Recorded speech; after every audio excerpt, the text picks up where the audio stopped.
আমবাসা পৌর পরিষদের ৬ নং ওয়ার্ডের টিআরটিসি পাড়ার অবস্থা বেহাল। রাস্তাঘাট, পানীয় জল, ড্রেন সংস্কার সহ বিভিন্ন উন্নয়নমূলক কাজ থমকে রয়েছে এই ওয়ার্ডে। মঙ্গলবার টিআরটিসি পাড়ার লোকজন একত্রিত হয়ে ৩ দফা দাবির ভিত্তিতে আমবাসা পৌর পরিষদের চেয়ারম্যানের নিকট ডেপুটেশন প্রদান করে।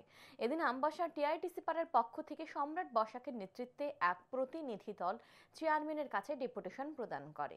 এক সাক্ষাৎকারে সম্রাট বসাক জানান, আমবাসা টিআরটিসি পাড়ার বাসিন্দারা আমবাসা পৌর পরিষদকে কর দিয়ে আসছে, কিন্তু পুর পরিষদ থেকে কোনো সুযোগ সুবিধা পাচ্ছে না এলাকার মানুষ। তাই এই দিন এলাকার সকলে একত্রিত হয়ে আমবাসা পৌর পরিষদের চেয়ারম্যানের নিকট ডেপুটেশন প্রদান করেছে। তাদের দাবি মানা না হলে আগামী দিনে উনারা বৃহত্তর আন্দোলনে নামবেন বলেও জানান।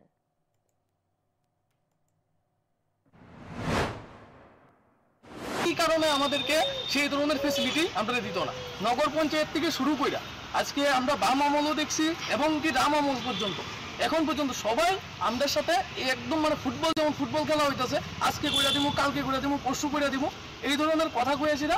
এতদিন পর্যন্ত আমরা মানুষ যতজন আছে, আজকে আমরা ডেপুটেশন দিতে প্রায় আমরা 70-80 জনের মতন মানুষ আইছি।